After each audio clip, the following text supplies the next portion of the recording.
네, 안녕하세요. 책책책. 오늘은 첫 100권 낙찰의 주인공이 되는 월급쟁이 경매 전략이라는 책을 한번 보겠습니다.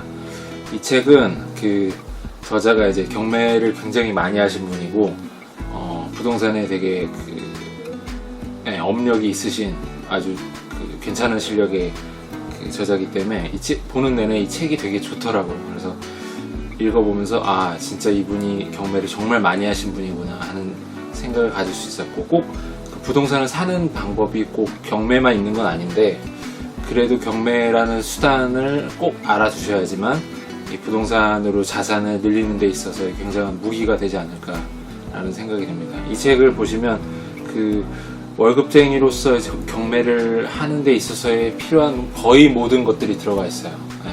그래서 읽어보시면 정말 피가 되고 살이 되는 그런 내용들이 많고, 근데 다만 조금 아쉬운 게 이제 책이 편집 자체가 되게 딱딱하게 그림이나 사파나 이런 게 거의 없고 표도 거의 없고, 그래서 읽으시는데 뭐 조금 약간 답답하실 수 있는데 내용 자체가 워낙 좋기 때문에 강력하게 추천하는 책입니다.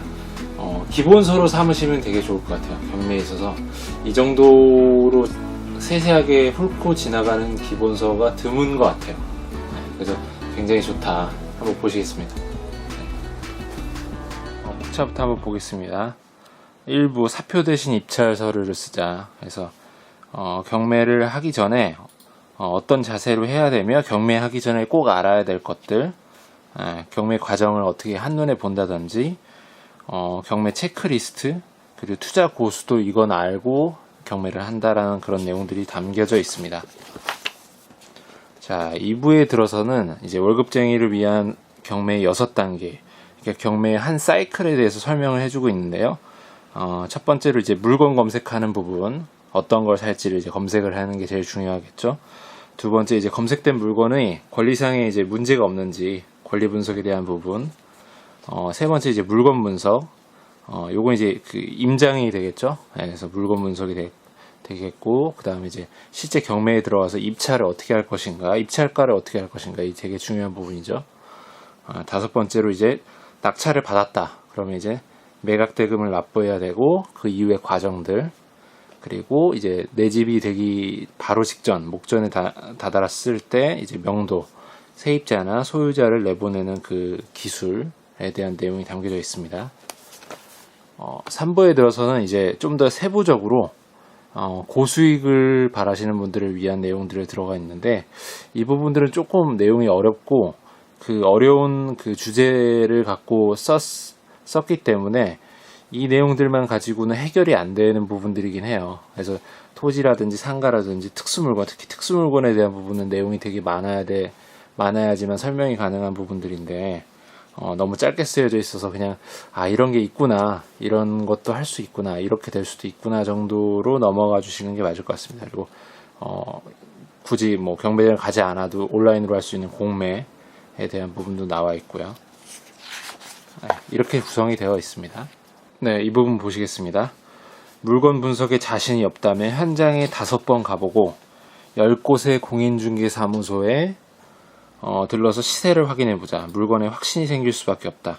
이렇게 준비하고 적정가로 입찰하면 대부분 5번 안에 낙찰받을 수 있다.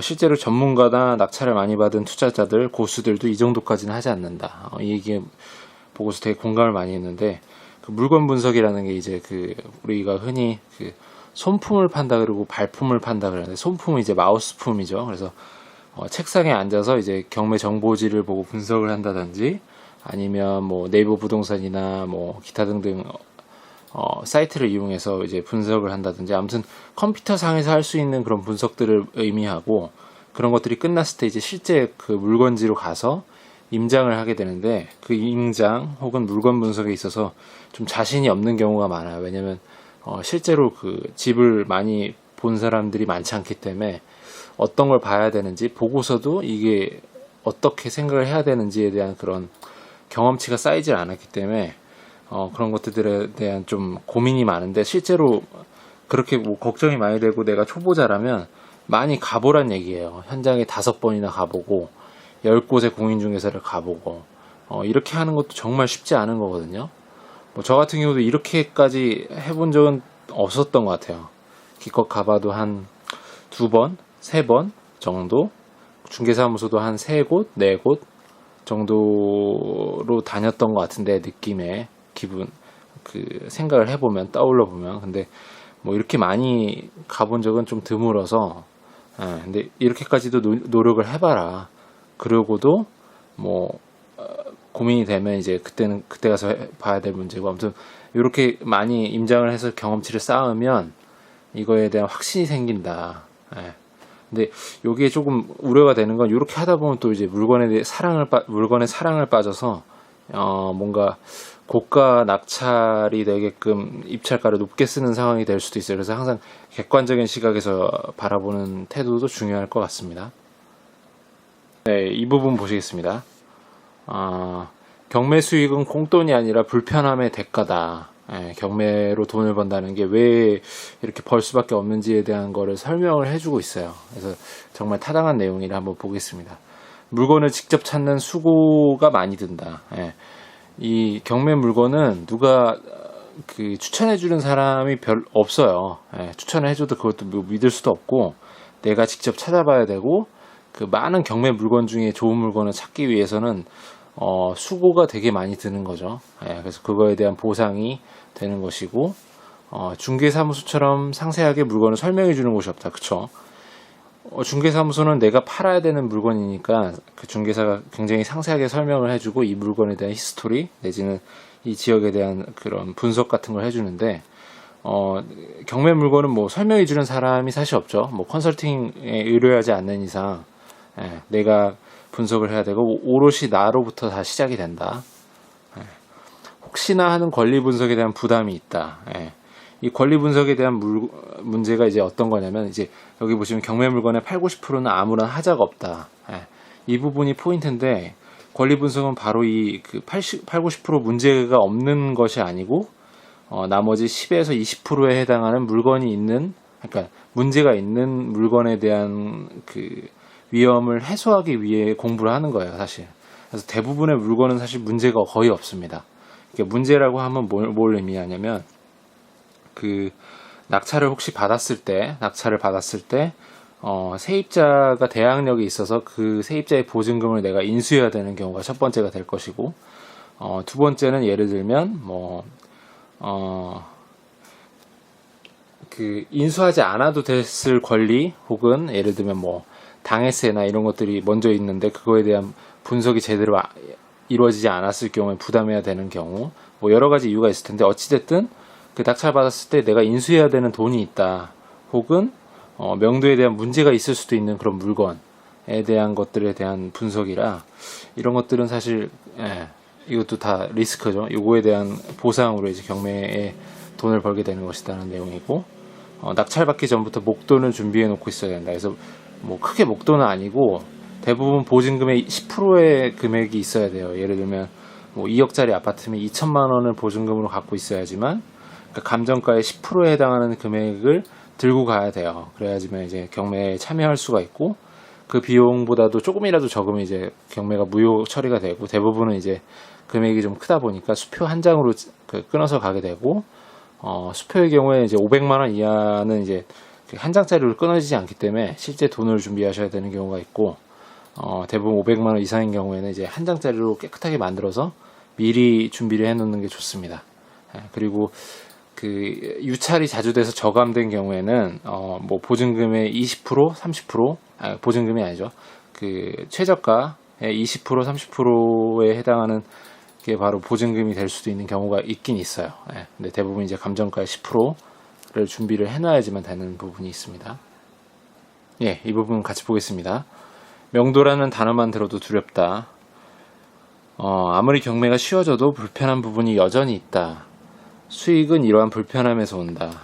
명도라는 게 사실 경매에서의 제일 불편한 부분인데, 대부분은 이제 강제 집행까지 가는 경우는 거의 드물지만, 그래도 개중에 가는 경우가 있긴 있더라고요.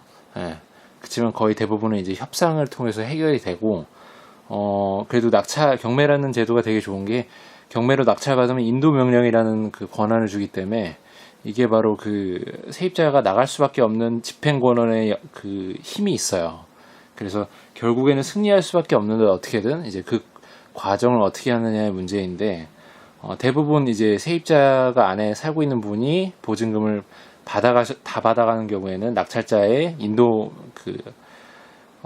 낙찰자의 명도 확인서, 그게 있어야지만 이제 자기 자신의 그 돈을 배당받아요. 그렇기 때문에 문제가 없고, 그리고 대부분의 경우에는 이제 소유자 같은 경우에는 오히려 낙찰자가 되게 고마운 사람이죠. 자신의 이제 부채를 어느 정도의 금액으로 이제 낙찰을 받아서 빨리 해결해준 사람이기 때문에 약간 뭐 미운 감정이 들 수는 있겠지만 사실 낙찰자는 고마운 사람이 되는 거죠. 그래서 뭐 여러 가지를 생각해 봤을 때 경매에 대한 시각을 그렇게 안 좋게만 볼 것이 아니라, 사실 따져보면 경매를 하고 낙찰을 받는 낙찰자는 굉장히 고마운 사람이고 그 되게 도움이 되는 일을 하는 거죠. 경제가 순환이 될 수 있게끔 만들어주고요. 어찌됐든 이 명도라는 게 제일 두렵게 생각이 들지만, 뭐 막상 해보면 뭐 크게 뭐 쉽게 끝나는 경우도 되게 많아요. 전화 한 통으로 끝나는 경우도 많기 때문에 지레 겁먹을 필요는 없다라는 말씀을 드리고 싶습니다. 이 부분 보겠습니다. 권리 분석이 이렇게 간단한가요? 1분 안에 끝. 무슨 말이냐면 권리 분석은 원래 그 1분 안에 끝나야 됩니다, 사실. 이게 무슨 말이냐면, 우리는 경매를 함에 있어서의 그 돈을 벌려고 하는 거지 공부하려고 하는 게 아니에요. 그래서 권리 분석이라는 게 되게 공부하기가 좋거든요. 공부할 거리도 많고 공부할 사례도 많고, 하면 할수록 어려워서 계속 깊게 파고 들어갈 수 있는 그런 부분이라, 근데 그렇게 하는 게 뭐 부자가 되고 돈을 버는데 별로 크게 도움이 되지 않아요. 왜냐면 대부분의 경우에 80~90%에 해당하는 물건은 권리 분석이 너무나도 간단한 상황이어서 문제가 되지 않는 부분이라 그냥 보자마자 바로 끝납니다. 그러니까 말소 기준 권리가 되는 그 권리보다 세입자가 더 먼저 그 말소 기준 권리보다 앞에 있느냐, 아니면 뒤에 후순위로 있어서 다 권리가 소멸되느냐, 그것만 보면 그냥 끝이거든요. 뭐 그렇기 때문에 그냥 바로 보면 끝나는 거죠. 여기 보시면 나머지 10%를 위해 공부와 경험이 필요하다라고 해서 이 뒤에 아주 명언이 나와요. 어떤 의사가 얘기를 한 부분이라는데, 우리는 90%의 환자를 치료하기 위해서가 아니라 100%의 환자를 치료하기 위해 의학을 공부한다.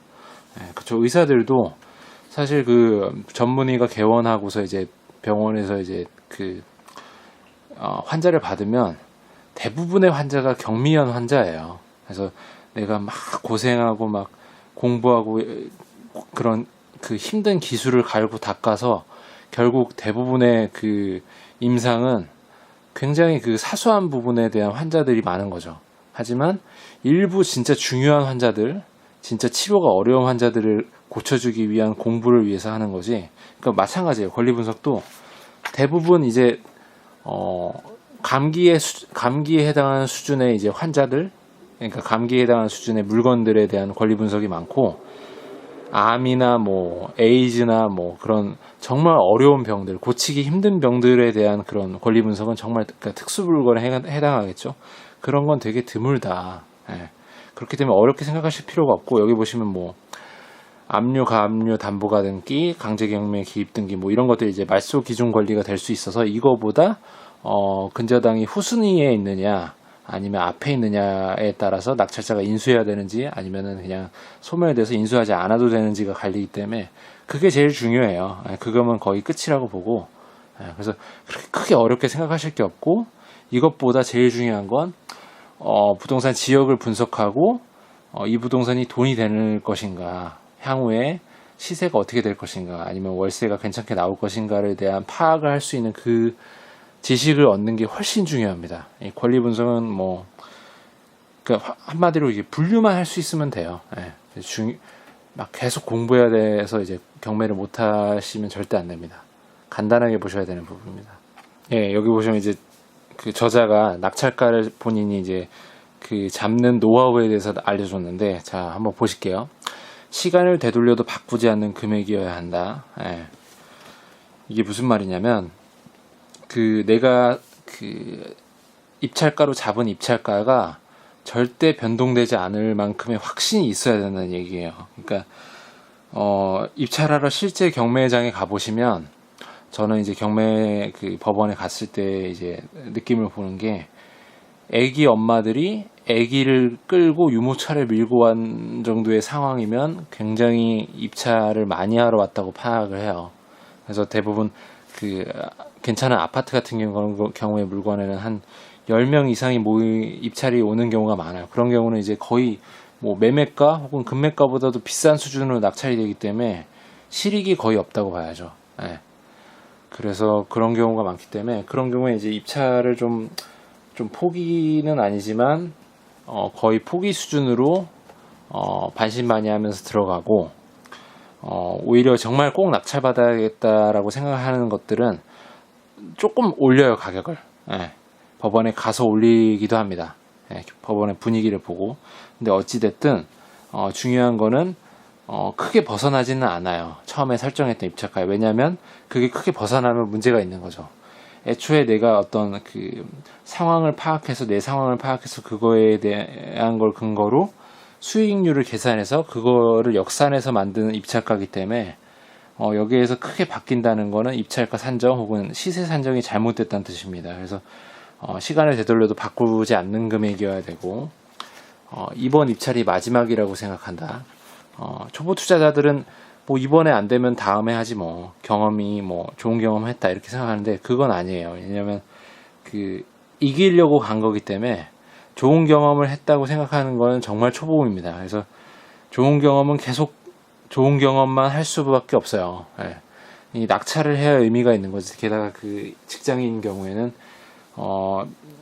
힘들게 이제 그 연차를 쓰고 눈치 보면서, 게다가 지방에 있는 물건이면 지방까지 차를 몰고 가가지고 아침 예를 들면 뭐 경상도 막 대전 아니면 뭐 전라도 이런 데 있는 물건이면 서울에 계신 분이 가려면 그쪽 지역에 가서 잠을 자거나 미리, 아니면은 새벽같이 미친 듯이 차를 타고 달려서 입찰장에 도착을 해야 되거든요.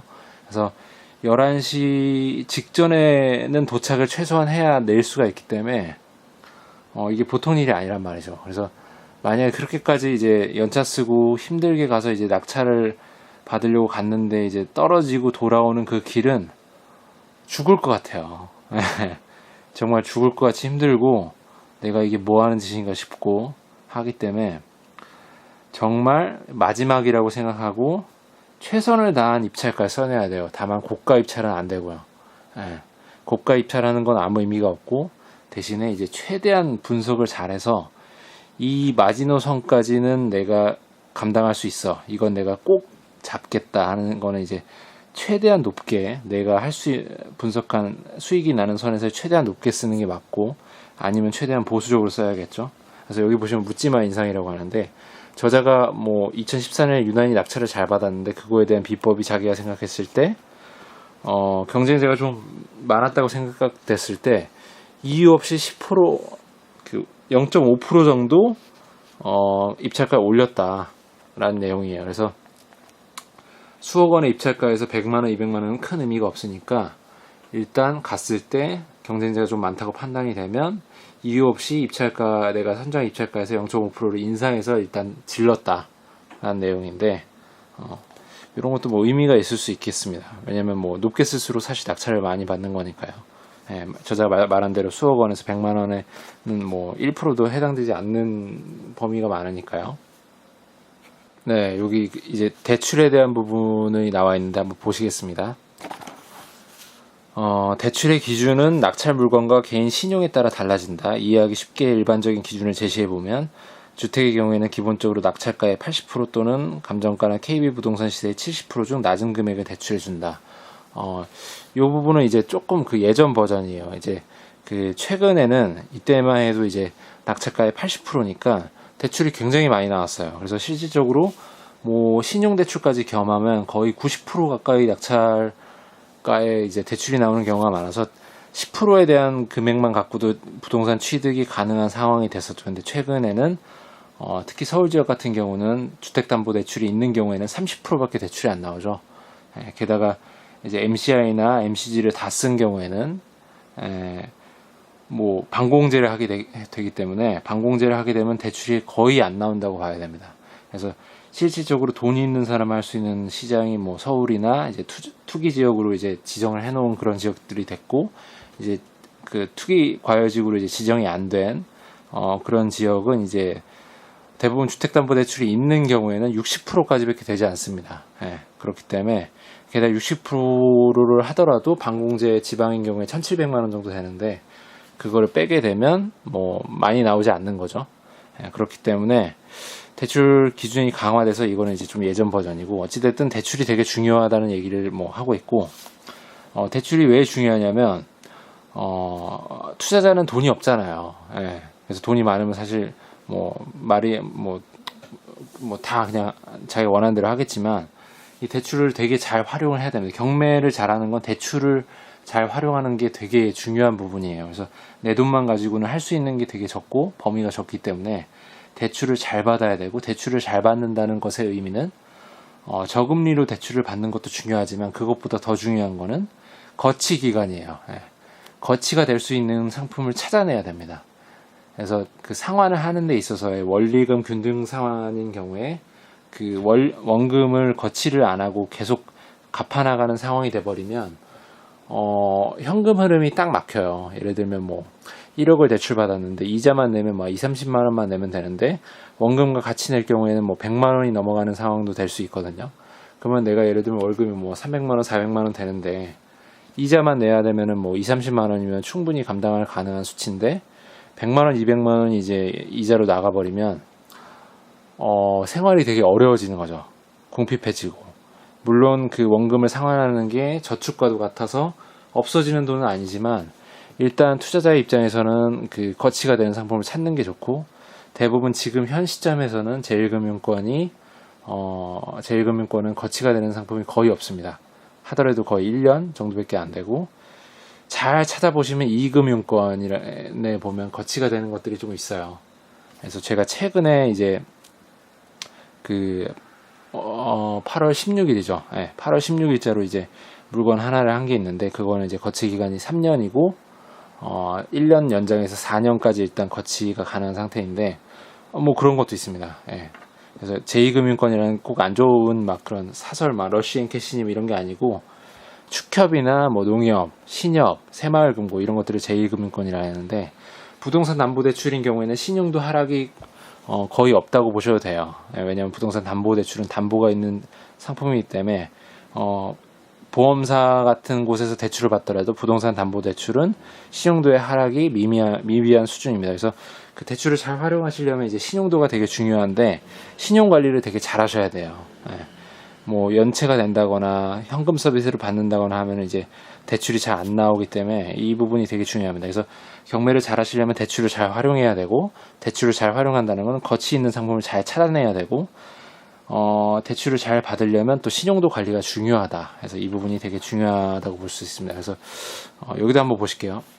중도 상환 수수료는 일반적으로 대출 금액의 1.5%이며 1할 차감으로 3년 지나면 없어진다. 그래서 뭐 1년 지나면 1%, 2년 지나면 0.5%, 3년 지나면 없어지는 뭐 이런 수준인데, 이게 또 왜 알아두셔야 되냐면, 예를 들면 2, 3억 되는 아파트를 이제 갭 투자를 하시기 위해서 낙찰받은 경우에는, 내 돈이 없는 경우에 일단 운전자금으로 표현하는데, 그 자금이 없는 경우에는 대출을 받으시잖아요. 그러면 이제 그 대출 받아서 잔금을 치르고 전세 입자를 구해서 이제 전세를 맞추고 나면 상환을 하게 되는데, 그게 이제 중도 상환 수수료를 내게 되는 상황이 되는 거죠. 그래서 입찰 하실 때 애초에 그런 전세 입자를 드릴 목적이라면 이 중도 상환 수수료를 감안을 하시고 수익률을 계산하시는 게 맞아요.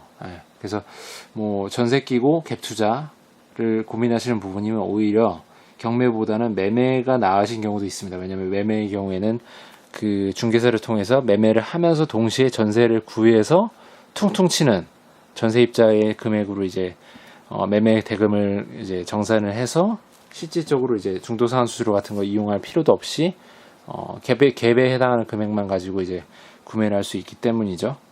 그래서 그런 지점들을 잘 생각을 해보셔서 공부를 하시는 것이 좋을 것 같습니다. 여기 한번 보겠습니다. 그 명도에 대한 부분인데요. 무소식 협상도 협상이다.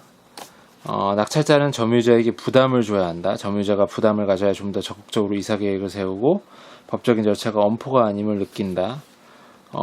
점유자 입장에서 무소식이 더 두려울 수도 있다. 예. 무슨 말이냐면 너무 이제 내가 정에 휘둘려서 아니면 내가 좋은 사람인 것처럼 보여주기 위해서 혹은 그런 강박이 있으신 분들은 자꾸 그런 세입자, 그러니까 명도 대상자와 뭔가 인연을 닿아서 뭔가 어떻게 해보려는 계획을 가지시는 분이 많은데 그렇게 좋은 사람이 되실 필요는 사실 없어요. 이게 무슨 말이냐면 어차피 그 명도만으로 이제 서로 이해관계가 있기 때문에 명도가 되고 나면 끝인 상황이거든요. 그래서 어느 정도 약간은 불편함이 있는 관계가 될 수밖에 없어요. 형 동생처럼 친해질 수가 없는 사이입니다. 절대. 뭐라고 표현을 비유를 해야 좋을까요? 예를 들면 뭐 직장 상사와 부하 직원의 관계의 느낌일까요? 아무리 해도 친해져 하려고 해도 나를 뭔가 평가하는 직장 상사와 편하게 지낼 수는 없는 노릇이죠. 예. 또 뭐가 있을까요? 뭐 시어머니와 뭐 며느리의 관계. 아무리 뭐 딸처럼 지내고 싶어도 뭐 꼭 그렇게 될 수는 없죠. 애초에 그런 것처럼 그런 걸 애초에 기대하지 않고 점유자 입장에서 이제 명도하는 이 낙찰자가 오히려 연락을 안 하는 게 좋은 전략이 될 수도 있어요. 이 사람 왜 나한테 연락이 없지? 뭔가 지금쯤 얘기가 나와야 되는데 이상한데 걱정되는데 하면서 하는 게 오히려 좋고 내가 먼저 얘기하면서 자꾸 뭔가 급한 느낌을 주면 자기가 유리한 고지에 있다고 생각을 하기 때문에 협상이 더 어려워지는 포지션을 취하는 경우가 있어요. 그래서 이 내용은 되게 중요한 부분인 것 같습니다.